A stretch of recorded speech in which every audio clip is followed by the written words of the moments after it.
Hello students, नवांकुर डिजी lessons में एक बार फिर आप सभी का स्वागत है। आज हम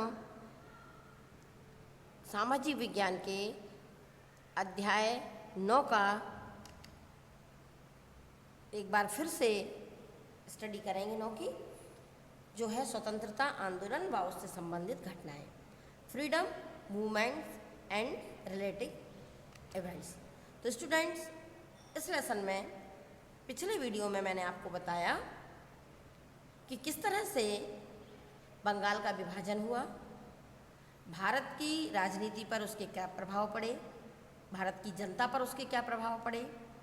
गांधी जी ने जो अपने आंदोलन शुरू किए, चाहे वो सविनय अवज्ञा आंदोलन हो, चाहे वो असहयोग आंदोलन हो या भारत छोड़ो आंदोलन हो।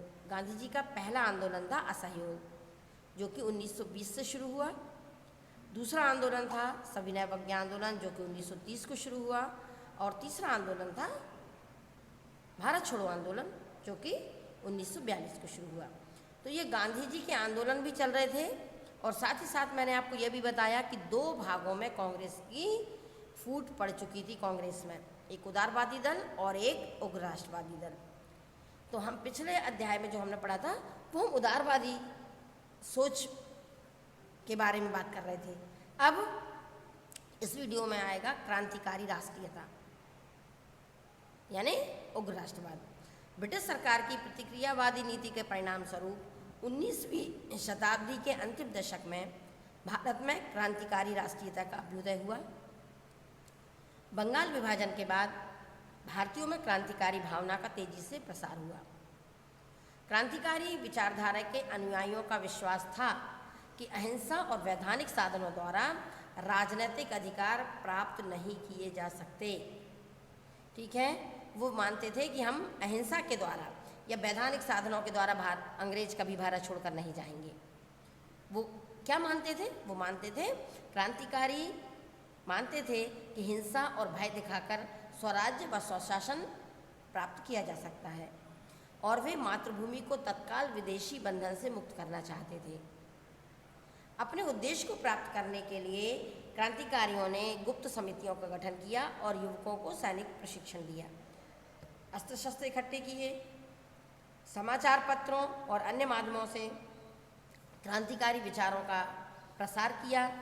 अपने उद्देश्य की प्राप्ति के लिए क्रांतिकारियों ने बंगाल में अनुशीलन समितियों की स्थापना की। यह समितियां युवकों को भारतीय इतिहास और संस्कृति से अवगत कराती थीं तथा उनमें स्वतंत्रता की भावना जगाती थीं। समितियां युवकों में त्याग और बलिदान की भावना उत्पन्न कर उन्हें मातृभूमि को विदेशी बंधनों से मुक्ति प्राप्त करने के लिए तैयार करती थीं। इस कार्य के लिए क्रांतिकारियों ने पिस्तौल, बंदूक और गोला बारूद का रास्ता चुना। ये कैसा था? ये हिंसा और भय दिखाकर ये स्वराज्य जल्दी से जल्दी प्राप्त करना चाहते थे, और वो समझते थे कि अहिंसा या वैधानिक परिस्थितियों को ध्यान में रखकर कभी भी अंग्रेज भारत से जाने वाले नहीं हैं। ठीक है, अब इसी के चलते सुभाष चंद्र बोस ने आज़ाद हिंद फौज का गठन किया। सुभाष चंद्र बोस, जिसे सम्मान से सब नेताजी कहते थे, असहयोग आंदोलन के समय गांधी जी के संपर्क में आए। गांधी जी के राजनीतिक चिंतन से अधिक उन्हें देशबंधु चित्तरंजन दास का चिंतन उचित लगा। असहयोग आंदोलन स्थगित किए जाने से सुभाष बहुत निराश हुए, और जब चित्तरंजन दास स्वराज्य दल की स्थापना की गई उसमें वे सम्मिलित हुए। सुभाष चंद्र बोस राष्ट्रीय कांग्रेस के युवा वर्ग का प्रतिनिधित्व करते थे। ठीक है, तो आज़ाद हिंद फौज की स्थापना किसने की? सुभाष चंद्र बोस ने। और इसमें जवाहरलाल नेहरू के साथ पूर्ण स्वाधीनता के वो पक्षधर थे। वे 1937 और 38 में कांग्रेस के अध्यक्ष निर्वाचित हुए। 1939 में जब वे दूसरी बार अध्यक्ष बने तब गांधी जी और सुभाष चंद्र बोस में मतभेद हो गए, क्योंकि वो गांधी से ज़्यादा किसको मानते थे? चित्तरंजन दास को। और अंततः उन्होंने अध्यक्ष पद से त्यागपत्र दे दिया तथा 1939 में फॉरवर्ड ब्लॉक संगठन की स्थापना की। ये आपकी ऑब्जेक्टिव टाइप क्वेश्चन का आंसर है। फॉरवर्ड ब्लॉक की स्थापना किसने की? सुभाष चंद्र बोस ने। ये एक संगठन था और आज़ाद हिंद फौज की स्थापना भी किसने की? सुभाष चंद्र बोस ने। द्वितीय विश्व युद्ध का लाभ लेकर देश को आज़ाद कराने की दृष्टि से सन 1941 को सुभाष चंद्र बोस ब्रिटिश पुलिस को चकमा देकर देश से बाहर निकले और पेशावर मास्को बर्लिन होते हुए जापान पहुंचे और वहां पर उन्होंने आज़ाद हिंद फौज का गठन किया और उसके प्रधान बनने में सफल हुए। बोस स्वतंत्रता लीग से भी, भारतीय स्वतंत्रता लीग से भी जुड़े रहे और इस कार्य में उन्हें प्रसिद्ध क्रांतिकारी रास बिहारी बोस का सहयोग प्राप्त हुआ। ये भी ऑब्जेक्टिव टाइप क्वेश्चन है। आज़ाद हिंद फौज की स्थापना में सुभाष चंद्र बोस को किसका सहयोग प्राप्त हुआ? तो वहाँ पर आंसर क्या आएगा? रास बिहारी बोस का सहयोग प्राप्त हुआ। ठीक है। 1943 में सुभाष चंद्र बोस ने आज़ाद हिंद फौज के सेनापति की हैसियत से स्वतंत्र भारत की अस्थायी सरकार सिंगापुर में बनाई तथा देश को स्वतंत्रता हेतु अपने खून की आखिरी बूंद भी बहा देने की शपथ ली। सुभाष चंद्र बोस ने भारत बर्मा सीमा पर युद्ध प्रारंभ किया। 1944 में फौज ने अंग्रेजों पर आक्रमण किया और रामू, कोहिमा, पलेम और तिद्दिम आदि को अंग्रेजों से मुक्त कराया। ये भी आपका क्वेश्चन है, वेरी शॉर्ट क्वेश्चन, कि आज़ाद हिंद फौज ने किन स्थानों को अंग्रेजों से मुक्त कराया? तो आंसर है रामू, कोहिमा, पलेम और तिद्दिम आदि स्थानों को अंग्रेजों से मुक्त कराया। 1944 में फौज ने इम्फाल को घेर लिया परंतु वर्षा के अधिक और रसद की कमी के कारण उन्हें लौटना पड़ा। 1944 से जर्मनी और जापान की स्थिति कमज़ोर होने लगी। आज़ाद हिंद फौज निराशा की मनस्थिति में बिखरने लगी। बोस ने सेना में पुनः जोश भरने का प्रयास किया किंतु वे असफल रहे। इन परिस्थितियों में वे बैंकॉक आ गए। 1945 में जब वे हवाई यात्रा कर रहे थे तो फार्मूसा के पास उनके वायुयान में आग लगी और उनकी मृत्यु हो गई, किंतु कुछ इतिहासकार इससे सहमत नहीं है। कुछ लोग ये मानते हैं कि उस जो एक दुर्घटना हुई थी उसमें सुभाष चंद्र बोस नहीं मारे गए थे, तो कुछ इतिहासकार इससे सहमत नहीं हैं। ठीक है। अब जो पॉइंट है बच्चों, जब भी मैं आपको पढ़ा रही हूँ तो ये सोशल साइंस है, आप किताब को जरूर ओपन करें। जब आप बुक ओपन करेंगे तो आपको सब समझ में आता जाएगा। ठीक है। अब मैं जो आपको बताने वाले हूँ वो पॉइंट है मुस्लिम लीग का। मुस्लिम लीग की स्थापना कैसे हुई और कब हुई? तो 20वीं शताब्दी के आरंभ में सांप्रदायिकता की भावना ने जोर पकड़ा। मुसलमानों का एक वर्ग कांग्रेस को मुस्लिम विरोधी मानने लगा था और अंग्रेज शासक भी कांग्रेस के आंदोलनों को विद्रोह के रूप में देखते थे। इसलिए वे कांग्रेस की एक प्रतिद्वंदी संस्था की स्थापना करना चाहते थे। वे चाहते थे कि कांग्रेस के सामने एक ऐसी कंपटीशन करने वाली कोई संस्था आ जाए जिससे कि अंग्रेजों को ज़्यादा कोई काम ना करना पड़े। ब्रिटिश सरकार के संकेतों को देखते हुए मुसलमानों का एक शिष्टमंडल 1906 में आगा खां के नेतृत्व में भारत के वायसराय लॉर्ड मिंटो से मिला। 1906 में भारत के वायसराय कौन थे? लॉर्ड, जो 1906 में भारत के वायसराय लॉर्ड मिंटो से मिला और आगा खां का उसका नेतृत्व कर रहे थे और एक स्मृति पत्र तथा कुछ मांगें रखीं। मांगों में मुसलमानों के लिए अलग निर्वाचन क्षेत्र, विधानमंडलों में मुसलमानों को अधिक स्थान, सरकारी नौकरियां और विश्वविद्यालय की स्थापना में रियायतें और गवर्नर जनरल की परिषद में मुसलमान प्रतिनिधियों की नियुक्ति का आग्रह था। उसने कुछ मांगी किससे? लॉर्ड मिंटो से। कब? 1906 में। नेतृत्व तो कौन कर रहा था? आगा खां। और मांगे क्या थी? अलग निर्वाचन क्षेत्र, विधानमंडलों में मुसलमानों को अधिक स्थान, सरकारी नौकरियां और विश्वविद्यालय की स्थापना में रियायतें यानी छूट, और गवर्नर जनरल की परिषद में मुसलमान प्रतिनिधि की नियुक्ति का आग्रह था। अंततः लॉर्ड मिंटो भारत में मुस्लिम सांप्रदायिकता का जनक बना। यानी भारत में जो सांप्रदायिकता फैली हिंदू मुसलमान के बीच में, उसका जनक किसे कहा जाता है? लॉर्ड मिंटो को। अंग्रेजों के प्रश्रय से कट्टरवादी मुसलमानों ने 30 दिसंबर 1906 को अखिल भारतीय मुस्लिम लीग की स्थापना की। उन्होंने 1907 के लखनऊ अधिवेशन में लीग के संविधान को लागू किया। अब जब लीग अलग हो गई कांग्रेस से, तो फिर उसने अपने उद्देश्य रखे कि किन उद्देश्यों को लेके वो अलग हुई है। तो मुस्लिम लीग के उद्देश्य क्या थे? भारतीय मुसलमानों में ब्रिटिश राज के प्रति भक्ति भावना उत्पन्न करना। एक तरफ भारतीय जल्दी से जल्दी चाह रहे हैं कि भारत आज़ाद हो जाए, दूसरी तरफ मुस्लिम लीग ने क्या उद्देश्य बताया? भारतीय मुसलमानों में ब्रिटिश राज के प्रति भक्ति भावना उत्पन्न करना। दूसरा, ब्रिटिश शासन के समक्ष मुसलमानों के राजनीतिक अधिकारों और हितों की रक्षा के लिए मांग करना। ये उद्देश्य क्यों रखा? क्योंकि आप ऊपर देख चुके हैं कि आगा खान ने नेतृत्व किया मुस्लिम लीग का, और इसके बाद लॉर्ड मिंटो से कुछ मांगी और उसने उन मांगों को स्वीकार कर लिया। अतः वो कह रहे हैं कि यदि कोई भी राजनीतिक अधिकार मांगना है तो किससे मांगे जाएं? ब्रिटिश सरकार से। और लीग के उद्देश्यों को हानि पहुंचाए बिना मुसलमानों एवं अन्य जातियों में यथासंभव मेलजोल रखना, यानी हमें किसी तरह से कोई लड़ाई झगड़े नहीं करना है। लीग के जो उद्देश्य हैं उनको किसी तरह की कोई हानि ना पहुंचे और हम यथासंभव मेलजोल बनाए रखें, और मुस्लिम लीग की हम स्थापना कर रहे हैं। मुस्लिम लीग के उद्देश्यों से यह स्पष्ट हो जाता है कि वह एक सांप्रदायिक संस्था थी, अतः राष्ट्रवादी मुसलमानों ने लीग की स्थापना का विरोध किया और वे कांग्रेस में ही बने रहे। सभी मुसलमान लीग में शामिल नहीं हुए। जो सांप्रदायिक मुसलमान थे वो लीग में शामिल हुए, और जो राष्ट्रवादी मुसलमान थे वो कांग्रेस में ही बने रहे। ठीक है। अब लीग के द्वारा भारत और पाकिस्तान का, उन्होंने पाकिस्तान की स्थापना का उद्देश्य बता दिया सामने कि मुस्लिम लीग जो है वो एक अपना अलग से देश बनाना चाहती है, और इस तरह से लीग ने पाकिस्तान की स्थापना का विचार सामने रखा। किसके सामने? अंग्रेज़ों के सामने। और अंग्रेज़ों ने उनकी सारी बातें मान ली और अंततः कांग्रेस को भारत विभाजन पर अपनी स्वीकृति प्रदान करनी पड़ी। भारत का विभाजन। द्वितीय विश्व युद्ध के समय कांग्रेस ब्रिटिश शासन के साथ सहयोग को तत्पर थी, किंतु कांग्रेस चाहती थी कि ब्रिटिश प्रधानमंत्री चर्चिल जो थे, चर्चिल स्वराज्य देने संबंधी अटलांटिक चार्टर की घोषणा को भारत पर भी लागू करें।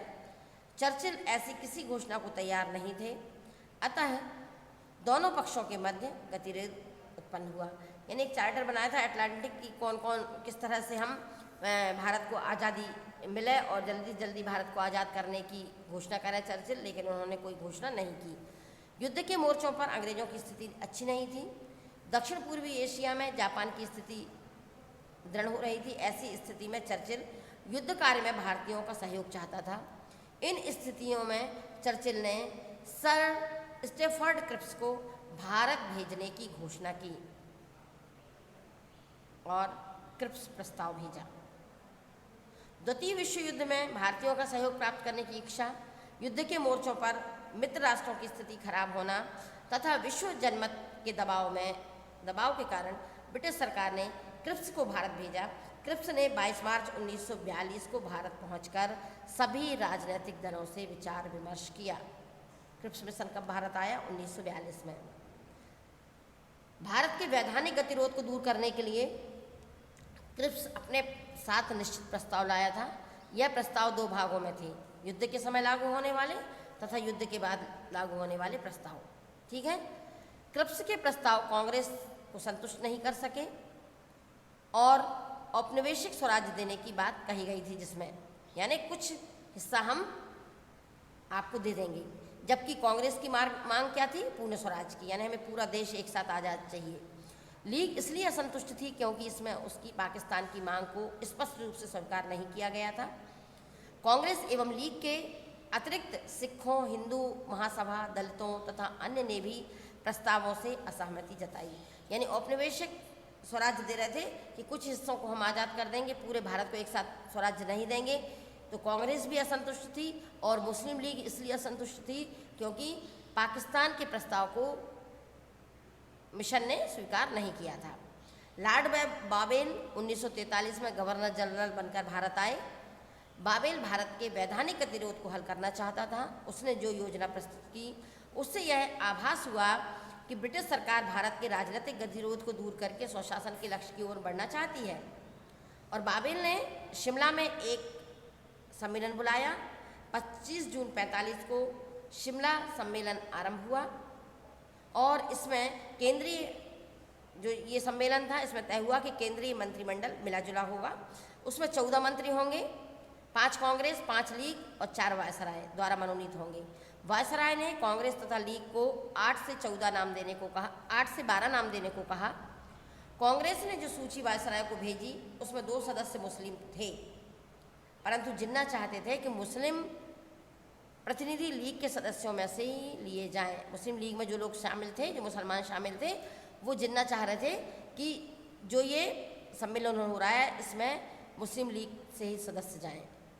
इसका कारण यह था कि जिन्ना कांग्रेस को हिंदू संस्था सिद्ध करके लीग को भारतीय मुसलमानों की एकमात्र प्रतिनिधि संस्था होने का दावा करना चाह रहे थे और लीग के असहयोग के कारण शिमला सम्मेलन असफल हो गया।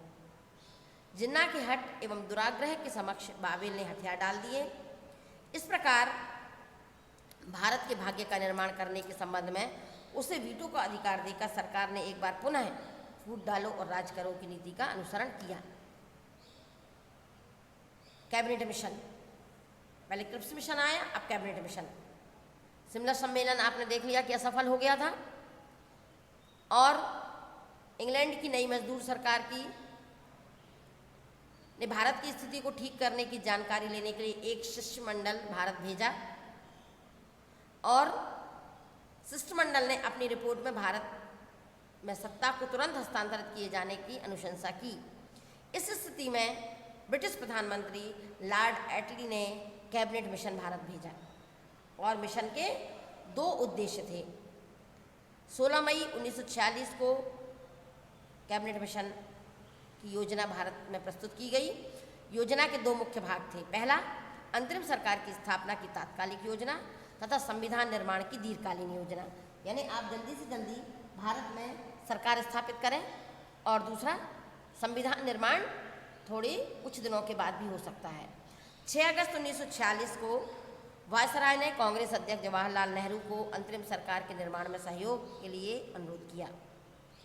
इस बीच लीग ने पाकिस्तान की मांग पर दबाव बढ़ाने के लिए 16 अगस्त 1946 को सीधी कार्यवाही का निश्चय किया और लीग और जिन्ना की जिद के कारण, हठधर्मिता यानी जिद के कारण देश भर में सांप्रदायिक दंगे हुए। 2 सितंबर 1946 को जवाहरलाल नेहरू के नेतृत्व में अंतरिम सरकार ने शपथ ली और सरकार सुचारू रूप से कार्य करने लगी। सरकार को सुचारू रूप से कार्य करते देखकर लीग ने सरकार के कार्यों में अवरोध डालने की नियत से अंतरिम सरकार को स्वीकार किया।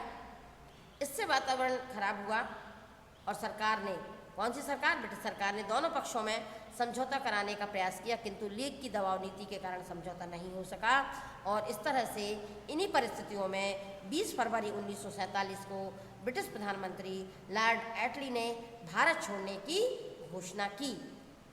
लीग सरकार को ठीक से काम नहीं करने दे रही थी, अंतरिम सरकार को, और अपना दबाव बना रही थी कि जल्दी जल्दी पाकिस्तान दे दिया जाए उन्हें।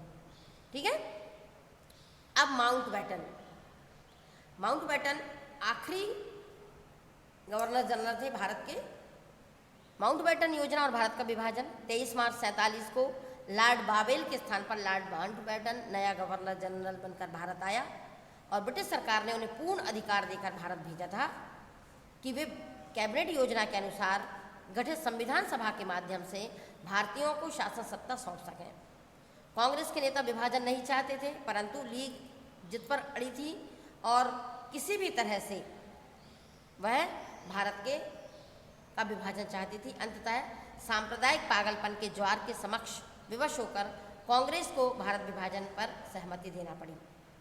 अंतरिम सरकार की अपंगता, सांप्रदायिक हिंसा का ज्वार, मुस्लिम लीग की हठधर्मिता, कांग्रेस नेताओं की विवशता तथा ब्रिटिश कूटनीति के परिणाम स्वरूप भारत का विभाजन हो गया और माउंटबेटन ने जो योजना प्रस्तुत की उसके अनुसार भारत को 2 भागों तथा पाकिस्तान में विभाजित किए जाने तथा सत्ता का हस्तांतरण 15 अगस्त 1947 को करने संबंधी प्रावधान किया गया।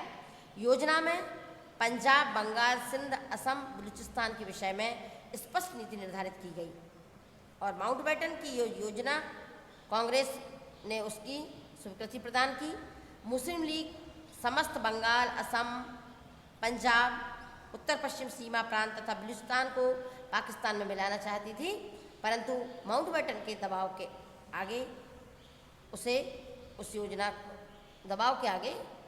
को स्वीकार करना पड़ा। ठीक है। अब भारतीय स्वतंत्रता अधिनियम 1947 के क्या प्रावधान थे? एक अधिनियम पारित किया गया जिसका नाम भारतीय स्वतंत्रता अधिनियम, एक प्रारूप तैयार किया गया और अनुमोदन प्राप्त करने के पश्चात विधेयक को ब्रिटिश संसद ने पारित किया और 18 जुलाई 1947 को इसने अधिनियम का रूप लिया। क्या क्या प्रमुख प्रावधान थे 1947 के अधिनियम की, ये देखें। प्रमुख प्रावधान: भारतीय स्वतंत्रता अधिनियम में कुल 20 धाराएं तथा 2 परिशिष्ट हैं। इसके प्रमुख प्रावधान निम्नलिखित थे। नंबर 1, भारत को 2 अधिराज्यों भारत और पाकिस्तान में बांटना था। गवर्नर जनरल ने 15 अगस्त 1947 को भारत का दायित्व भारतीय नेताओं को सौंपा जाना तय किया। सेकंड, अधिनियम के अनुसार प्रत्येक अधिराज्य में एक गवर्नर जनरल होगा जिसकी नियुक्ति ब्रिटिश सम्राट करेंगे। दोनों अधिराज्यों की सीमाएं निर्धारित की गईं। इसके अतिरिक्त जनमत संग्रह के आधार पर बंगाल, पंजाब तथा असम के विभाजन तथा उनकी सीमाओं के निर्धारण के संबंध में बातें तय की गईं। दोनों अधिराज्यों की संविधान सभाओं को अपना संविधान बनाने का अधिकार होगा। जब तक दोनों राज्य नया संविधान नहीं बना लेते तब तक 1935 के भारत शासन अधिनियम के द्वारा ही शासन होना तय किया गया। भारत सचिव का पद समाप्त करके उसके स्थान पर राष्ट्रमंडल सचिव की नियुक्ति का प्रावधान रखा गया। 15 अगस्त 1947 के बाद ब्रिटिश संसद द्वारा पारित कोई भी कानून भारत पर लागू नहीं होना था। इस प्रकार स्वतंत्रता अधिनियम प्रभावी होते ही भारत को ब्रिटिश नियंत्रण से मुक्ति मिल गई। भारत की स्वतंत्रता एक नए युग के आरंभ का सूचक थी। भारतीयों को अपना भाग्य स्वयं निर्माण करना था। यानी 1947 में जो प्रारूप बना उसके अनुसार 2 भागों में भारत को विभाजित कर दिया, भारत और पाकिस्तान, और प्रत्येक अधिराज्य में एक गवर्नर जनरल होगा और नियुक्ति ब्रिटिश सम्राट करेंगे। दोनों अधिराज्यों की सीमा निर्धारित की गई और सीमाओं के निर्धारण में यानी बंगाल, पंजाब और असम के विभाजन तथा उसकी सीमाओं के निर्धारण के संबंध में बातें कुछ तय की गई।